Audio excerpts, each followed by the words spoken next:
Viewers welcome back on program. So viewers गलबात करन जा रहे हैं कि अक्सर पूछा जाता है कि खालिस्तान कदों होंद विच आएगा ते किहड़ा ढंग तरीका सिखां नूं खालिस्तान दे निशाने दी प्राप्ति लई इख्तियार करना चाहिदा है ਅਤੇ आम सिख नूं कौमी घर खालिस्तान लई की करना चाहिदा है। इस नूं भी आपां विचार इहदे लिआउण जा रहे हैं। सो ਅਸੀਂ ਚਾਹਾਂਗੇ कि तुसीं ਸਾਡੇ ਨਾਲ इसी तरह बने रहना।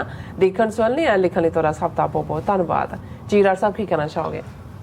ਦੇਖੋ ਜਿਹੜੇ ਵੀਰ ਭੈਣ ਸਾਡੇ ਫੇਸਬੁੱਕ ਰਾਹੀਂ ਜੁੜੇ ਨੇ ਉਹਨਾਂ ਨੂੰ ਅਸੀਂ ਰੈਕਗਨਾਈਜ਼ ਕਰਦੇ ਹਾਂ। ਕਮਲ ਸਿੰਘ ਲਿਖਦੇ ਨੇ ਕੱਲ ਤੁਸੀਂ ਰੋਗ ਸਟੇਟ ਦੀ ਗੱਲ ਕੀਤੀ ਸੀ, ਜਿਸ ਤਰ੍ਹਾਂ ਸਾਡੇ ਬਜ਼ੁਰਗਾਂ ਨੇ ਸਟੇਸ਼ਨ ਤੋਂ ਸਿੱਧਾ ਜਿਹਾ ਅਰਥ ਸਟੇਸ਼ਨ ਬਣਾ ਲਿਆ ਸੀ, ਉਸੇ ਤਰ੍ਹਾਂ ਹੀ ਮੇਰੇ ਅਨੁਸਾਰ ਪੰਜਾਬੀ ਅਰਥ ਇੱਕ ਰੋਗ ਸਟੇਟ ਹੀ ਹੈ।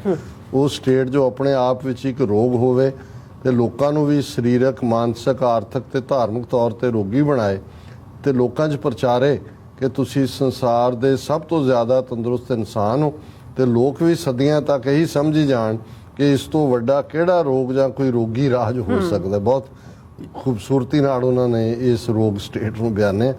ਔਰ ਦੀਪ ਸਿੰਘ ਜਵਾਬ 'ਚ ਲਿਖਦੇ ਨੇ ਕਮਲ ਸਿੰਘ ਜੀ ਰੋਗ ਸਟੇਟ ਵੀ ਕਿਹਾ ਜਾ ਸਕਦਾ ਹੈ ਕਿ ਵੀ ਬਿਲਕੁਲ ਹੈ ਹੀ ਰੋਗ, ਬਿਮਾਰ ਸਟੇਟ ਹੀ ਹੈ। ਜਸਬੀਰ ਸਿੰਘ ਜੀ ਉਹਨਾਂ ਨੇ ਫਤਿਹ ਬੁਲਾਈ ਹੈ, ਜਗਦੀਪ ਸਿੰਘ ਸੰਧੂ, ਫਿਰ ਜਸਬੀਰ ਸਿੰਘ ਲਿਖਦੇ ਨੇ doctor Sahib Indian diplomacy understand Khalistan referendum road map, but why Dal Khalsa and Akali Dal Amritsar don't understand? ਇਸ ਦਾ ਜਵਾਬ ਤਾਂ ਹੁਣ ਉਹੀ ਦੇ ਸਕਦੇ ਨੇ, ਪਰ ਮੇਰਾ ਖਿਆਲ ਹੈ ਵੀ ਹਰ ਇੱਕ ਨੂੰ ਅਲਟੀਮੇਟਲੀ ਇਸ ਦੀ ਹਮਾਇਤ ਕਰਨੀ ਬਣਦੀ ਹੈ ਔਰ ਹੋਏਗੀ ਵੀ। ਔਰ ਦੀਪ ਸਿੰਘ ਹੋਰਾਂ ਨੇ ਇਹਨਾਂ ਨੂੰ ਚੈਲੰਜ ਕੀਤਾ ਹੈ। ਉਹਨਾਂ ਨੇ ਕਿਹਾ ਜੀ ਤੁਹਾਡੀ ਸਟੇਟਮੈਂਟ ਸਹੀ ਨਹੀਂ ਹੈ ਔਰ ਮੈਂ ਹੁਣ ਵਕਤ ਕਰਕੇ ਇਸ ਡਿਬੇਟ ਨੂੰ ਅੱਗੇ ਨਹੀਂ ਤੋਰਦਾ ਵੀ ਕੀ ਸਹੀ ਹੈ ਕੀ ਨਹੀਂ ਹੈ। ਕਮਲ ਸਿੰਘ ਕਹਿੰਦੇ ਨੇ ਇੱਕ ਹੋਰ ਉਦਾਹਰਣ ਸੱਚ ਜਾਣਨ ਦੇ ਲੋੜਵੰਦ ਲਈ ਜੋ ਤੁਸੀਂ ਗੱਲ ਕਰ ਰਹੇ ਸੀ, ਰਾਮ ਪਦਾਰਥ ਪਾਏ ਕੇ ਕਬੀਰਾ ਗਾਂਠ ਨਾ ਖੋਲ, ਨਹੀਂ ਪੱਟਣ ਨਹੀਂ ਪਾਰਖੂ, ਨਹੀਂ ਗਾਕ ਨਹੀਂ ਮੋਲ। ਇਹ ਇਨਫੈਕਟ ਜੋ ਮਾਰਕ ਟਵੇਨ ਨੇ ਕਿਹਾ ਕਿ never tell the truth to people who are not worthy of it, ਉਹਨਾਂ ਨੇ ਗੁਰਬਾਣੀ ਚੋਂ ਕਬੀਰ ਸਾਹਿਬ ਨੂੰ ਕੋਟ ਕੀਤਾ ਕਿ ਭਾਈ ਜਿਹਦੇ ਕੋਲ ਸੱਚ ਹੈ, ਰਾਮ ਪਦਾਰਥ ਹੈ, ਜਿਹਨੇ ਉਸ ਸੱਚ ਨੂੰ ਜਾਣ ਲਿਆ, ਉਹਨਾਂ ਨੇ ਕਿਹਾ ਵੀ ਐਵੇਂ ਹਾਰੀ ਸਾਰੀ ਦੇ ਅੱਗੇ ਨਾ ਉਸ ਨੂੰ ਕਰੀ ਜਾਓ, ਕਿਉਂਕਿ ਜੇ ਨਾ ਚੱਜ ਦੀ ਦੁਕਾਨ ਹੈ, ਨਾ ਪਾਰਖੂ ਹੈ, ਨਾ ਗਾਹਕ ਹੈ, ਨਾ ਕਿਸੇ ਨੂੰ ਇਹਦੀ ਕੀਮਤ ਦਾ ਪਤਾ ਹੈ, ਤੇ ਉਸ ਦੇ ਅੱਗੇ ਖਲਾਰਾ ਪਾਉਣ ਦੀ ਲੋੜ ਨਹੀਂ। ਬਹੁਤ ਸ਼ੁਕਰੀਆ ਕਮਲ ਸਿੰਘ ਜੀ, ਤੁਸੀਂ ਬਿਲਕੁਲ ਠੀਕ ਗੁਰਬਾਣੀ ਚੋਂ ਇਸ ਦਾ ਰੈਲੇਵੈਂਟ ਕੋਟ ਲੱਭਿਆ। ਸਿੰਘ ਹਰਮਿੰਦਰ, ਜਗਤਾਰ ਸਿੰਘ ਜੌਲ ਫਤਿਹ ਬੁਲਾਉਂਦੇ ਨੇ। ਜਗਤਾਰ ਸਿੰਘ ਜੌਲ ਕਹਿੰਦੇ ਨੇ ਡਾਕਟਰ ਸਾਹਿਬ ਭੈਣ ਨੀਲਮ ਜੀ ਨਾ ਗੱਦਾਰਾਂ ਦੀ ਗੱਲ ਕੀਤੀ ਹੈ, ਸਾਡੇ ਲੋਕ ਇੰਨੇ ਬੇਜ਼ਮੀਰੇ ਨੇ। ਸਾਡੇ ਮੋਡੈਸਟੋ ਕੈਲੀਫੋਰਨੀਆ ਗੁਰਦੁਆਰਾ ਸਾਹਿਬ ਵੀ ਭਾਈ ਨਿੱਜਰ ਦੇ ਭੋਗ ਤੋਂ ਬਾਅਦ ਇੰਡੀਆ ਪੱਖੀ ਸਿੱਖ ਬਹੁਤ ਵਿਰੋਧ ਕਰ ਰਹੇ ਨੇ, ਰੱਬ ਅਕਲ ਬਖਸ਼ੇ। ਜੌਲ ਸਾਹਿਬ ਤੁਸੀਂ ਠੀਕ ਕਿਹਾ, ਇਹ ਨਾਲ ਹੀ ਰਹਿਣੇ ਨੇ। ਇਹੋ ਹੀ ਲੋਕ ਨੇ ਜਿਹੜੇ ਅੰਗਰੇਜ਼ਾਂ ਦਾ ਰਾਜ ਸਦੀਵੀ ਰਹੇ, ਇਹਦੀਆਂ ਅਰਦਾਸਾਂ ਕਰਦੇ ਹੁੰਦੇ ਸੀ, ਔਰ ਜਿਨ੍ਹਾਂ ਨੇ ਅੰਗਰੇਜ਼ਾਂ ਦੇ ਖਿਲਾਫ ਝੰਡਾ ਚੁੱਕਿਆ ਸੀ ਉਹਨਾਂ ਨੂੰ ਸਿੱਖੀ ਤੋਂ ਖਾਰਜ ਕਰਨ ਵਾਲੇ ਲੋਕ ਸੀ। ਸੋਹਣ ਸਿੰਘ ਮਾਲ, ਹਰਜਿੰਦਰ ਮਾਲ, ਦਵਿੰਦਰ ਸੰਧੂ ਔਰ ਦੀਪ ਸਿੰਘ, ਇਹਨਾਂ ਸਾਰਿਆਂ ਨੇ ਫਤਿਹ ਵੀ ਬੁਲਾਈ ਹੈ, ਰਾਜ ਕਰੇਗਾ ਖਾਲਸਾ ਦੀ ਗੱਲ ਕੀਤੀ ਹੈ। ਵਕਤ ਹੋ ਚੁੱਕਾ। ਮੈਂ ਇੰਨਾ ਹੀ ਕਹਿਣਾ ਚਾਹੁੰਦਾ ਕਿ ਵੀ ਪਹਿਲਾਂ ਤਾਂ ਇਹ ਕਿ ਵੀ ਖਾਲਿਸਤਾਨ ਕਦੋਂ ਬਣੇਗਾ, ਇਸ ਦੇ ਉੱਤੇ ਸਾਡਾ ਹਮੇਸ਼ਾ ਹੀ ਇਹ ਕਹਿਣਾ ਹੁੰਦਾ ਹੈ ਕਿ ਟਾਈਮ ਐਂਡ ਸਪੇਸ, ਦੇਸ਼ ਤੇ ਕਾਲ, ਇਹ ਅਕਾਲ ਪੁਰਖ ਦੇ ਕੋਲ ਹੈ। ਇੰਨਾ ਅਸੀਂ ਦਾਅਵੇ ਨਾਲ ਕਹਿ ਸਕਦੇ ਹਾਂ ਕਿ 75 ਸਾਲਾਂ 'ਚ ਇਨ ਜਨਰਲ ਔਰ ਇਹਨਾਂ ਪਿਛਲੇ 39 ਸਾਲਾਂ 'ਚ ਇਨ ਪਰਟੀਕੂਲਰ ਕੋਈ ਸੂਰਜ ਐਸਾ ਨਹੀਂ ਚੜ੍ਹਿਆ ਜਿਹੜਾ ਇਹ ਯਕੀਨ ਦਹਾਨੀ ਕਰਾਏ ਕਿ ਖਾਲਿਸਤਾਨ ਦੀ ਕਾਇਮੀ ਤੋਂ ਬਿਨਾਂ ਸਿੱਖਾਂ ਦਾ ਕੋਈ ਮਸਲਾ ਜਿਹੜਾ ਹੈ ਉਹ ਸਾਊਥ ਏਸ਼ੀਆ ਦੇ ਵਿੱਚ ਹੱਲ ਹੋ ਸਕਦਾ ਹੈ। ਰਾਦਰ ਅਸੀਂ ਆਪਣੀ ਐਗਜ਼ਿਸਟੈਂਸ ਦੀ ਲੜਾਈ ਦੇ ਉਸ ਮੋੜ ਤੇ ਪਹੁੰਚ ਚੁੱਕੇ ਹਾਂ ਕਿ ਜਿਹਦੇ 'ਚ ਜਾਂ ਗੁਰੂ ਨਾਨਕ ਸਾਹਿਬ ਦੀ ਵਿਚਾਰਧਾਰਾ ਸੱਚ ਹੱਕ ਇਨਸਾਫ ਦੀ ਰਹੇਗੀ ਜਾਂ ਹਿੰਦੂਤਵਾ ਦਾ ਪਾਰਟ ਰਹੇਗਾ।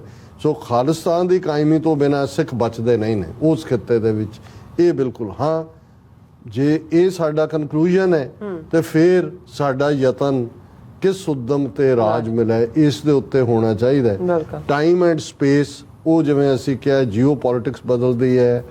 ਪਹਿਲੀ ਵਰਲਡ ਵਾਰ ਹੋਈ, 600 ਸਾਲ ਦਾ ਆਟੋਮੈਨ ਅੰਪਾਇਰ ਦਾ ਕਬਜ਼ਾ ਈਸਟਰਨ ਜਿਹੜਾ ਵਿਚਕਾਰਲਾ ਸੀ ਸਾਰੇ ਉਸ ਮਿਡਲ ਈਸਟ ਟੁੱਟਾ, ਕਿੰਨੇ ਨਵੇਂ ਮੁਲਕ ਬਣੇ। ਸੈਕੰਡ ਵਰਲਡ ਵਾਰ 'ਚ ਭਾਵੇਂ ਨਾਜ਼ੀ ਹਾਰ ਗਏ, ਨਾਜ਼ੀ ਔਰ ਮੁਸੋਲਿਨੀ, ਪਰ ਕਿੰਨੇ 60 ਤੋਂ ਜ਼ਿਆਦਾ ਮੁਲਕ ਜਿਹੜੇ ਨੇ ਇਕੱਲੇ ਬ੍ਰਿਟਿਸ਼ ਦੀ ਗ੍ਰਿਫਤ 'ਚੋਂ ਆਜ਼ਾਦ ਹੋਏ। ਸੋ ਜਿਹੜੀ ਚੇਂਜਿੰਗ ਜੀਓ ਪੋਲਿਟਿਕਸ ਹੈ ਉਸ ਖਿੱਤੇ ਦੇ ਵਿੱਚ ਇਹ ਵੀ ਦੱਸ ਰਹੀ ਹੈ ਕਿ ਸਾਡੀ ਮੰਜ਼ਿਲ ਕਰੀਬ ਹੈ। ਕਾਮਨ ਸਿੱਖ ਇਹਦੇ 'ਚ ਕੀ ਕਰ ਸਕਦਾ ਹੈ? ਅਸੀਂ ਸਮਝਦੇ ਹਾਂ ਕਿ ਭਾਈ ਸਾਰੇ ਅੱਜ ਸਾਡੇ ਸੈਗਮੈਂਟ ਇਸ ਗੱਲ ਤੇ ਹੀ ਸੀ ਕਿ ਤੁਸੀਂ ਦੇਖੋ ਕਿੱਥੇ ਕਿੱਥੇ ਚਿਪ ਇਨ ਕਰਕੇ ਤੁਸੀਂ ਕੀ ਕਰ ਸਕਦੇ ਹੋ। ਹਾਂ, ਜੇ ਤੁਸੀਂ ਕੁਝ ਵੀ ਨਹੀਂ ਕਰ ਸਕਦੇ, ਗੁਰੂ ਚਰਨਾਂ 'ਚ ਅਰਦਾਸ ਤਾਂ ਕਰ ਸਕਦੇ ਹੋ। ਅੱਛਾ, ਜੇ ਅਰਦਾਸ ਵੀ ਨਹੀਂ ਕਰ ਸਕਦੇ, ਤੁਹਾਨੂੰ ਲੱਗਦਾ ਵੀ ਨਹੀਂ ਇਹ ਵੀ ਤੁਹਾਡੇ ਕੋਲ ਵਕਤ ਨਹੀਂ ਹੈ, ਫਿਰ ਘੱਟੋ ਘੱਟ ਇੰਨਾ ਤਾਂ ਕਰ ਸਕਦੇ ਹੋ ਕਿ ਵਿਰੋਧ ਨਾ ਕਰੋ। ਬਿਲਕੁਲ। ਔਰ ਬਾਕੀ ਮੈਂ ਸਮਝਦਾ ਵੀ ਜਿਵੇਂ ਰੈਫਰੈਂਡਮ 2020 ਇੱਕ ਮੁਹਿੰਮ ਦੇ ਤੌਰ ਤੇ ਦੁਨੀਆ ਭਰ 'ਚ ਆਈ, ਡਾਇਸਪੋਰਾ ਸਿੱਖਾਂ ਦੇ ਜ਼ਿੰਮੇ ਹੈ ਕਿ ਇਸ ਦੇ ਉੱਤੇ ਮੋਹਰ ਲਾਉਣ, ਸਫਲ ਬਣਾਉਣ। ਬੇਸ਼ੱਕ ਇਹ ਠੀਕ ਹੈ, ਬਹੁਤ ਮੈਨੂੰ ਵੀ ਇਸ ਦੇ ਉੱਤੇ ਹੁੰਦਾ ਹੈ ਜੀ ਇਹਦੀ ਕੀ ਵੈਲਿਊ ਹੈ, ਇਹ ਗੱਲ ਨਹੀਂ ਹੈ। ਇਸ ਵੇਲੇ ਇਹ ਹੈ ਕਿ ਜਦੋਂ ਇੱਕ ਪਾਸੇ ਇੰਡੀਅਨ ਸਟੇਟ ਤੁਹਾਡੇ ਖਾਲਿਸਤਾਨ ਦੇ ਨੈਰੇਟਿਵ ਨੂੰ ਦਹਿਸ਼ਤਗਰਦੀ ਨਾਲ ਦੁਬਾਰਾ ਜੋੜਨ ਦੀ ਕੋਸ਼ਿਸ਼ ਕਰ ਰਹੀ ਹੈ, ਇਹ ਇੱਕ ਪੀਸਫੁਲ ਤਰੀਕਾ ਹੈ ਜਿਹਦੇ 'ਚ ਅਸੀਂ ਇੰਟਰਨੈਸ਼ਨਲੀ ਆਪਣੀ ਆਵਾਜ਼, ਆਪਣੀਆਂ ਪੋਲੀਟੀਕਲ ਐਸਪੀਰੇਸ਼ਨਸ, ਉਹਨਾਂ ਦਾ ਜਿਹੜਾ ਉਹ ਉਸ ਨੂੰ ਐਕਸਪ੍ਰੈਸ ਕਰਦੇ ਹੈ। ਸੋ ਅਲਟੀਮੇਟਲੀ ਖਾਲਿਸਤਾਨ ਦੀ ਕਾਇਮੀ ਤੋਂ ਬਿਨਾਂ ਸਿੱਖਾਂ ਦਾ ਕੋਈ ਮਸਲਾ ਹੱਲ ਨਹੀਂ ਹੋਣਾ। ਇਹ ਗੱਲ ਸਾਨੂੰ ਅੱਜ ਸਮਝ ਆਏ, ਕੱਲ ਆਏ, ਹੋਰ ਸਦੀਆਂ ਦੀ ਖੁਆਰੀ ਤੋਂ ਬਾਅਦ ਆਏ। ਔਰ ਇਸ ਦੇ ਨਾਲ ਹੀ ਅਸੀਂ ਅੱਜ ਦਾ ਪ੍ਰੋਗਰਾਮ ਕਨਕਲੂਡ ਵੀ ਕਰਦੇ ਹਾਂ। ਖਾਲਿਸਤਾਨ ਜ਼ਿੰਦਾਬਾਦ। ਜੀ ਡਾਕਟਰ ਸਾਹਿਬ, ਤੁਹਾਡਾ ਬਹੁਤ ਬਹੁਤ ਸ਼ੁਕਰੀਆ। ਤੁਸੀਂ ਆਪਣੇ ਵਿਚਾਰ ਸਾਡੇ ਦਰਸ਼ਕਾਂ ਨਾਲ ਸਾਂਝੇ ਕੀਤੇ ਨੇ। ਸੋ ਇਸ ਨਾਲ ਆਪਣੇ ਵਿਊਅਰਸ ਕੋਲ ਲੈਣੇ ਇਜਾਜ਼ਤ। ਵਿਊਅਰਸ, ਸਾਡੇ ਪ੍ਰੋਗਰਾਮ ਦਾ ਸਮਾਂ ਇੱਥੇ ਮੁੱਕਦਾ। ਤੁਸੀਂ ਆਪਣੀ ਰਾਏ ਤੇ ਸੁਝਾਅ ਸਾਨੂੰ ਭੇਜਣਾ ਭੁੱਲਣਾ। ਸਾਡੇ ਇਸ ਪਤੇ ਤੇ SOS@TV84.TV ਤੇ ਅਸੀਂ ਆਪਣਾ ਪ੍ਰੋਗਰਾਮ ਲੈ ਕੇ ਫਿਰ ਦੁਬਾਰਾ ਤੁਹਾਡੇ ਰੂਬਰੂ ਹੋਵਾਂਗੇ। ਤਦ ਤੱਕ ਲਈ ਮੈਨੂੰ ਤੇ ਆਪਣਾ ਸੁਣਾ ਗਿਆ ਦੋ ਦੇਖਦੇ ਰਹੋ। TV84 ਬੁਲਾ ਦਿਓ ਫਤਿਹ। ਵਾਹਿਗੁਰੂ ਜੀ ਕਾ ਖਾਲਸਾ, ਵਾਹਿਗੁਰੂ ਜੀ ਕੀ ਫਤਿਹ। ਰੱਬ ਰਾਖਾ।